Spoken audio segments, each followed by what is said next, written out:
Hi, my name is Joey. This is Christina, Jacob, Steven, and Ryan. Good afternoon, Mr. Edwards. My team and I are here today to introduce to you our comprehensive and all-inclusive plan, which will detail ways in which your entire farming operation will become environmentally sustainable while also remaining economically viable. Through implementing numerous best management practices, or BMPs, and introducing new technology, we will be able to minimize inputs and maximize outputs and make your farm the very best that it can possibly be. We are going to focus on 5 major topics today, which include improving soil health, diversifying your crop, creating prime habitat, managing your woodlot, and getting the community involved. The implementation of technology will help us accomplish all of these steps. These practices will help your farm become environmentally and economically sustainable. According to Brott and colleagues in their Sustainable Agriculture publication, the definition of sustainable agriculture is the ability of your farm to meet the needs of the present without compromising the ability of future generations to meet their own needs. And that is exactly what we would like to do for you and your granddaughter, Mr. Edwards. Sustainable agriculture will allow you to bridge the generational gap and keep your farm thriving for generations to come. We are very excited that Emma is interested in keeping the tradition of farming alive and are willing to help you in any way we can. Through these practices, you will be able to meet and succeed your values and goals for your farm. We want to make sure that you are able to see the future. Through sustainable agriculture, you will be able to balance society, economy, and the environment while becoming a farmer who utilizes technology and understands resource efficiency. And here are our 3 pillars of sustainability and how they balance each other. And now, soil scientist Jacob Hare will discuss soil health. Thank you, Joey. Reducing inputs while maximizing outputs is the main goal that will be accomplished. In order to obtain this future goal, an effective soil conservation system must be established. This plan can be used on any sized operation, from a 50-acre farm to a 500-acre farm. This system is the foundation of your family farm and success. If you treat your soil like it is gold and conserve it, protect it, and test it, your farm will not only be sustainable for your granddaughter Emma, but it will last for generations after her. This soil system will combine the use of traditional conservation practices like cover crops, crop rotation, crop diversity, and conservation tillage, for example no-till, with new advances in technology to enhance their capabilities. On your farm, there are some problems that needed to be addressed and solved in order to create a sustainable system. These concerns include flooding from increased rainfall and overflow of the deep river, a distinct plow layer that is formed from the use of conventional tillage, reduced nutrients from the monoculture of corn, cotton, or tobacco on a single field, and soil erosion that exists on fields 7 and 10 due to a slope factor. These problems are easily solvable and will increase farm productivity. Right now, let's focus on the plow layer and soil erosion on slopes. The plow layer will need to be removed to allow root growth and water movement. This means that a switch to no-till is an excellent solution. No-till prevents the continued compaction in the soil and even keeps organic residues on the surface. In order to remove the plow pan, you need to add organic matter to the soil to improve soil structure and a cover crop to protect the surface. We will explain the use of a cover crop later in the presentation. On fields 7 and 10, there is a concentration of water that flows off the slope that creates erosion on the fields. Establishing a grassed waterway will allow the runoff water to infiltrate into the soil, thus reducing erosion of soils and removal of nutrients. With restricting plow layers and erosive soils, we can now address forming a sustainable crop rotation that our crop expert, Ryan Swartz, will now discuss. Thank you, Jacob. The soils and crops act as a reciprocal relationship, benefiting off of each other. With the practices that Jacob has discussed being implemented, it allows for a wider variety of crops to be grown on your farm. Most soils are prime farmland, but the use of soil conservation measures will allow for increased yields. We applaud the use of a crop rotation, but we need to diversify the plants to achieve the maximum yield potential. A diversity of crops above the ground will lead to a diversity of organisms below the ground. Yet again, you can see the beneficial relationship between the two. A plant rotation consisting of tobacco, sweet potatoes, soybeans, and corn, along with a cover crop cocktail mix comprising of rye, oats, vetch, and various other plants, will be planted in fields 1, 2, 3, 5, 6, 8, 10, and 12. The adding of cover crops will increase organic matter in the soil, increase nutrient availability, decrease soil erosion, and attract pollinators. In short, cover crops allow your soil to be a sponge, not a tarmac. Lately, your crop yields have been decreasing, while your fertilizer and pesticide use has been increasing. Having a sustainable conservation system that includes a healthy soil and a diversity of thriving plants will increase outputs and reduce inputs. As for the problem of reduced demand for tobacco, we plan to slowly shift to a new primary cash crop, sweet potatoes. According to Dr. Matthew Vann of North Carolina State University, sweet potatoes produce $3,850 in profit per acre. Although this is less than tobacco, it is an expanding crop in North Carolina and will grow in price due to a growing demand. Now that the crops during the growing season are established, we must talk about the off-season. Before these crops are planted, radishes will be established in certain parts of the field to further break the plow layer, while creating a profit from the radishes. During the fall and winter, the main objective is to keep the soil covered. Leaving the cover crops to decompose into the soil and keeping the corn residue on the field will stabilize organic matter contents in the soil and increase the nutrient level for the crops the next season. This will help to reduce fertilizer use, with crops being benefited by an increased soil quality, and by installing new crop conservation practices, your farm is starting to turn into a self-sustainable system. Another practice that increases crop health is the use of IPM that our pollinator specialist, Christina Adams, will now discuss. Thank you, Ryan. On your farm, you have been applying increasing amounts of pesticides in order to maintain productivity. This could very negatively impact the environment, since it could run off into the nearby waterways. This is why we recommend that you begin using Integrated Pest Management, or IPM. According to the Farming for Bees article, this is a 4-step procedure which acts as a decision-making guideline for using the least hazardous pest management option when necessary. By utilizing other methods of pest control, it can drastically reduce pesticide usage without compromising productivity. This is both economically and environmentally viable. The first step is to learn about pest biology and how to identify them. This will allow you to prevent the conditions that favor them and also avoid misidentifying any beneficial insects. Next, you will establish an economic threshold, which is the population of pests or level of crop damage at which an economic loss would occur. The third step is to monitor your farm for the pests and their damage. Finally, step 4 is to take action once the economic threshold is exceeded. You want to use the most targeted methods first, such as pheromones, to disrupt the pest's mating.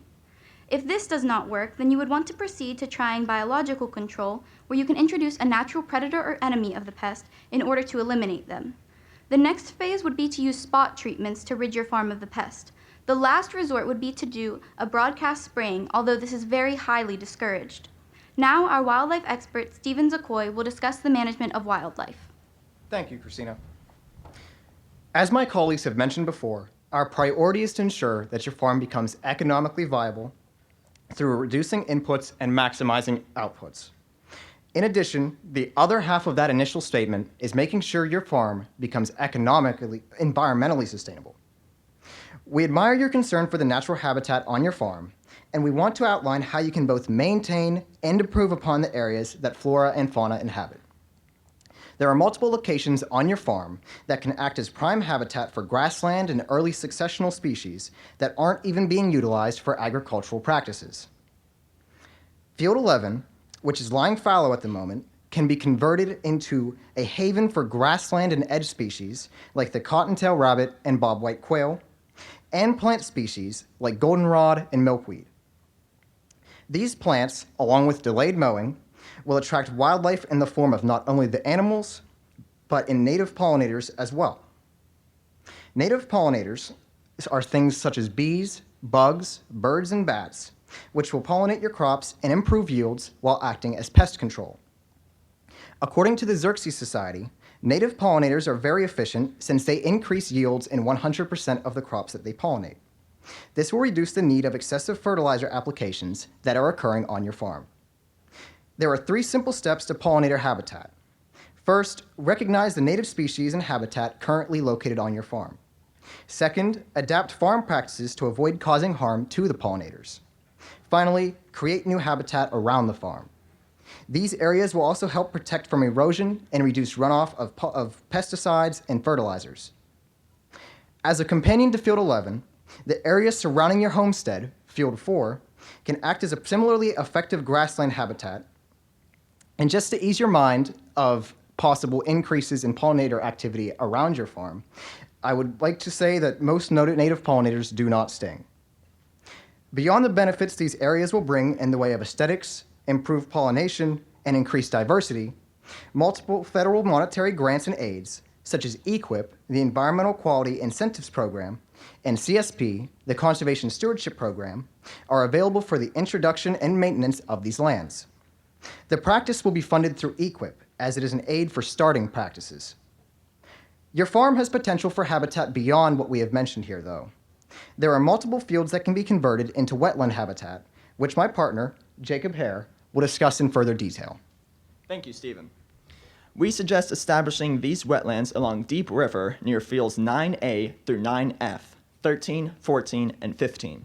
These wetlands will effectively help to reduce, if not eliminate, the risk of flooding in these areas, thus allowing you to continue to use these fields. They will also create habitat for wetland birds and water-dependent species and act as carbon sinks. Also, according to NRCS expert Renee Leach, these wetlands could also be part of the Wetland Easement Program, which will pay you to keep this land out of agricultural production as long as it remains a wetland. Although these wetlands will take up some cropland, the yields from the remaining fields will increase. Along with the wetlands, we also suggest installing riparian buffers and vegetation like musclewood, and to further filter pollutants and create habitat for wildlife and pollinators like the tiger swallowtail. Finally, to prevent erosion of the riverbank, we recommend partnering with your local soil and water conservation district and environmental groups to install cross veins and multi-log deflectors. Now that we have addressed the grassland habitat and aquatic habitat, my colleague Christina Adams will discuss the opportunities that the woodlot has to offer. Thank you, Jacob. The woodlot is an interesting component of your farm because although clear cutting would be a viable option, we believe that retaining the woodlot would be in your best interest. Clear cutting is an environmentally sustainable silviculture practice and would give you an immediate return from the harvested trees. However, clear cutting is the least aesthetically pleasing harvest method and will eliminate nearly all of the wildlife habitat, and the area will be subject to erosion. Instead, we recommend conducting a group selection cut that will provide economic return, create an uneven aged woodlot and wildlife habitat, provide a return on investment, and also be aesthetically pleasing. However, before any cutting takes place, we would recommend that you hire a professional forester to make sure that these trees are being harvested sustainably. If you refer to your map, you will see field 15 in the northeast corner. In order to promote the use of the woodlot, we suggest creating a nature trail that begins near the center of field 15 and exits near its top. The areas will be encompassed in a contoured area that will be converted into a theoretical field 16. Here, specialty crops such as blueberries and strawberries could be planted for a U-pick operation, which will be elaborated on in the economics section. We understand that Georges Creek is surrounded by the woodlot, so we will not harvest any timber within 50 feet of the creek to keep the stream shaded. The woodlot will become a healthier ecosystem, and you will reap the rewards presented from its resources. Now my partner, Stephen Zakoy, will discuss types of agricultural technology. Thank you, Christina. Now that we have detailed how to improve your farm and improve your profits, we must introduce technology to help monitor and maintain your farm. Advances in agricultural technology over the past decade have been unprecedented in their success and will allow you to bridge the generational gap and further involve your granddaughter in your operation. Two of these technologies are GPS and GIS mapping. These technologies take data collected by drones, planes, and satellites to allow the exact spreading of manure, pesticides, and other inputs on the farm. This information can then be uploaded to GPS equipment on the machinery that will control how much is spread on certain areas. Using GPS will allow tracking of yields from specific sections of the field. Drones can also be further utilized for checking the crops for pests and diseases. This can then be precisely treated by the drone. This drone will also be cost-effective since the average cost of seed, pesticides, and fertilizer is about $240 per acre, and a drone system can cost as little as $1,200. Therefore, if only 5 acres are found to not need these inputs, the system will be paid for. This surveying will also allow you to create a precision orthomosaic map. This map will allow you to observe how the improvements increase the quality of your farmland. We also recommend installing a wireless soil probe system to measure soil temperature, moisture, and nutrients. This system can be easily accessed through your mobile device from nearly anywhere. Now, our NRCS Agricultural Economics Advisor, Joseph Korinchek, will explore how we will keep your farm profitable. Thank you, Stephen. Now that we have made your farm sustainable, we must make sure that it is profitable. There are a multitude of federal and local programs that will provide you with both technical and financial assistance with your approved conservation practices. According to Renee Leach, the United States Department of Agriculture's NRCS invests $8 million every year into conservation systems to help producers stay productive and address resource concerns. They do this through programs like EQIP and CSP, which are both designed to encourage the farmer to implement BMPs on the farm and will reward them with cost shares in the process. There are also easements such as the agricultural land easement, which requires that the land stay in food production forever. But since you and your granddaughter wish to keep the farm in operation, we believe that these programs and easement will be of great assistance. Another agency that will be a great help to your operation is us, your local soil and water conservation district. We are eager to assist you with all of your conservation practices, and you can even rent equipment off of us, such as a no-till drill. Additionally, North Carolina State University has a program called My Roots Are at NC State, where the university buys locally sourced goods from farms just like yours and uses the goods to prepare food in the cafeteria. All of the programs will serve as an excellent marketing opportunity to promote your locally sourced goods and give the consumer peace of mind in knowing that they are consuming sustainably grown and locally sourced food. We also realize that you are very passionate about your farm, Mr. Edwards, and agritourism is the perfect way to share your passion with the community and inspire the next generation. We recommend giving educational tours of your farm to visitors to educate them even further on all of the steps that you are taking to reach environmental sustainability. This will provide you with the opportunity to shed light on your deep-rooted agricultural heritage and new technology, and since it is educational, there is no sales tax. Agritourism is the key to establishing a healthy relationship with the community, and you can have confidence in knowing that you will be passing a stable business over to your granddaughter. And now, Ryan Swartz will provide an overview of our plan. Thank you, Jerry.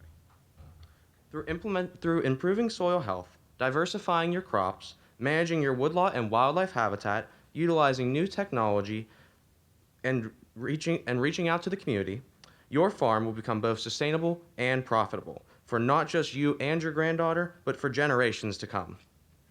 Without one of the 3 pillars, society, economy, and the environment, sustainability will not be supported.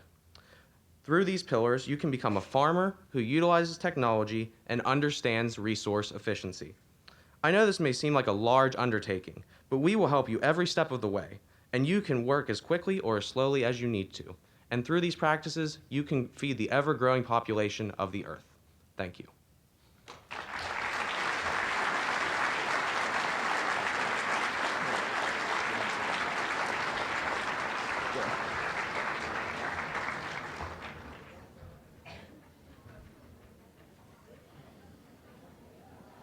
I think we're getting mics. Oh, no. Oh. It just gets mics.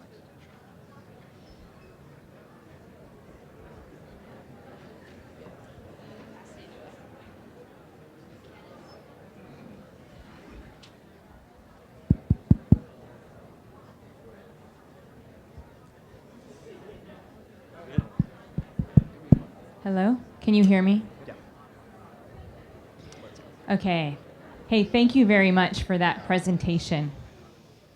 Very much appreciation for everything that you shared. So a question about the timber harvesting. So there was discussion around timber extraction, and it made me curious about how much of that timber extraction is merchantable and what you anticipate to get financially from that merchantable timber. So that's one part of this question. And then the second part is you mentioned also harvesting sustainably via a professional forester. So how will the timber be harvested in a sustainable way? What are your practices that you recommend around sustainable harvesting? As we stated, we are going to do a group selection method cut because we believe that that will be the best type of silviculture practice for the woodlot. And the amount of money that you get from the woodlot depends on a number of things, such as the type of trees that are growing there, how old they are, and the size. So that is pretty much going to all be taken care of by your professional forester. He'll mark the trees that need to be cut and which one, and he'll find the best deal for you. Thank you.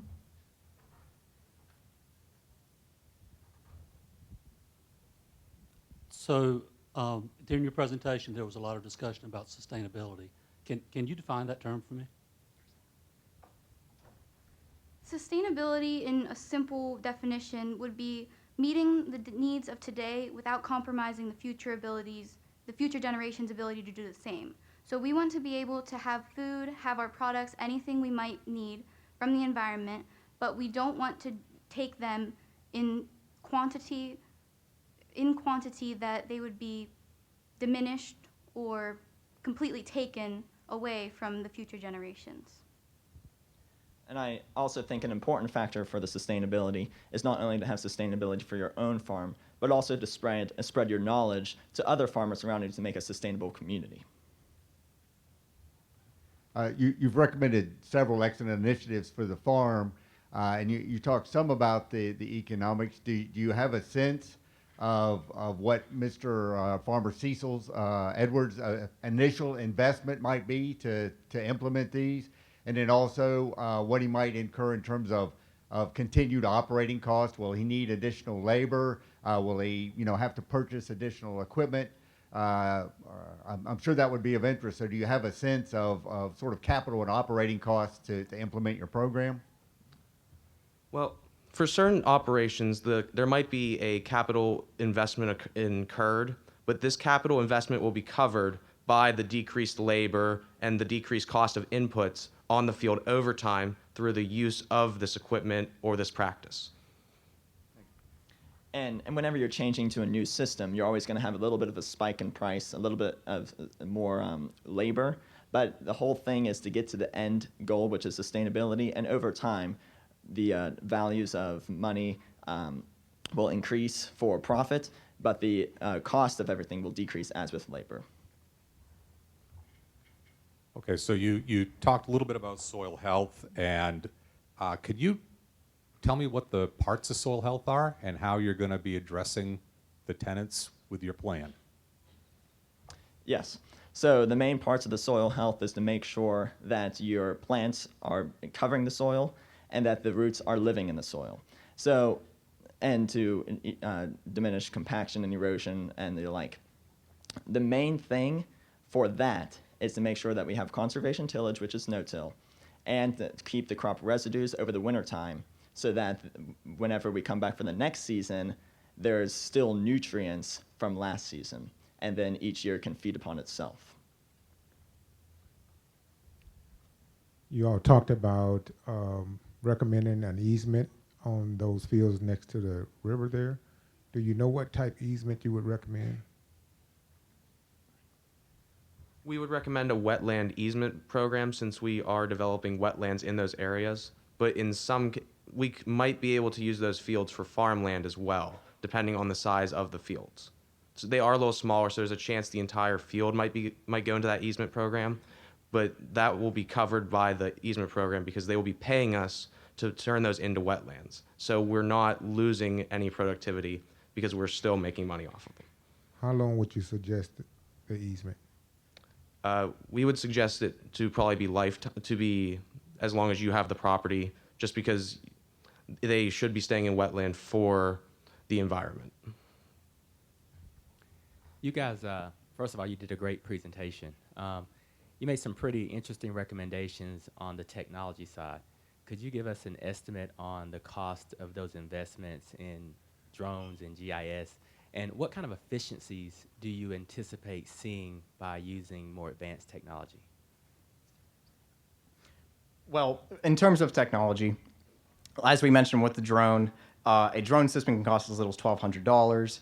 And as we mentioned also, because of the actual utility goods of the drone, seeing the areas of the farm that can actually be replenished, it can be seen, okay, maybe this area of the farm needs less fertilizer, less seeds, things like that. Maybe it's not perfect for it. The returns that we get from that will actually pay for the drone system itself. In terms of GPS and GIS mapping, it's the same way as with the drones, because the drones fall into that certain area, and it has the same exact applications and benefits that the drone did. And this technology doesn't have to all be implemented at once. We could buy one type of technology one year, and then we could buy a new technology the next. It's however slow or fast you want to and how much you can afford. The technology will also help to reduce fuel costs, which will in turn help to combat climate change, because if you're burning those fossil fuels and taking your tractor out to the field more than you need to than you could with the drones, then that will also help in that way. You mentioned some of the agritourism things. You pick blackberries or strawberries, whatever you decide to do in the theoretical Field 16, and the Fall Festival and things like that. Have you done a cost benefit or loss analysis on that? Because all those sound great, but there's still costs. People have to come. It's not just one of these field of dreams. If you build it, they will come. They actually have to come and spend the money for it to make the farm profitable. Have you looked into that? Yes, we believe that we are going to charge a small fee for the educational farm tours around, and then the U-Pick, of course, will be a small fee. But there are marketing opportunities to get the people to come. We could put up flyers around town, or even through the conservation district to help spread the word. And there's also an app called Farms in North Carolina that you can market your farm on and tell what type of activities you have, and that will help to educate the public on what you have to offer. And also the main thing with having the people come onto your farm, you're not only giving them quality food, but you're also spreading your knowledge to them so that maybe they can go back and act sustainable with their farm also. So all of us on this panel all have been in similar situations when we're managing, whether it's public land or private land, that we may take actions on the landscape, and no matter how good our intentions, there will be some unintended outcomes or unintended consequences. What are some unintended consequences that you may have thought of, whether it was in any of your actions to reduce flooding, introduce wildlife, pest management, crops, and the like? What are some unintended consequences that came across your mind? As for whenever it does flood along the deep river, and those are the type of wetlands that we wanted to put on there to reduce the nutrients and reduce the actual flooding coming onto our farm. And we did notice that some of the lower fields did have some of the slopes that could have erosion with the water, so that's why we put the grassed waterway. And in terms of crop rotation and having the different types of crop of corn, tobacco, sweet potatoes, and soybeans, we wanted to make sure that that crop rotation would also benefit the soil. So you have the wetlands, you also have the slopes that we're reducing with the grass waterway, and you have the crop rotation that in all three will help with your negative impacts that you have. But one of the unintended consequences could, of course, be losing some of our farmland to these practices, but that will be offset by the increased yields that these practices will bring us. Were there any regulatory considerations For what part? for your recommendations?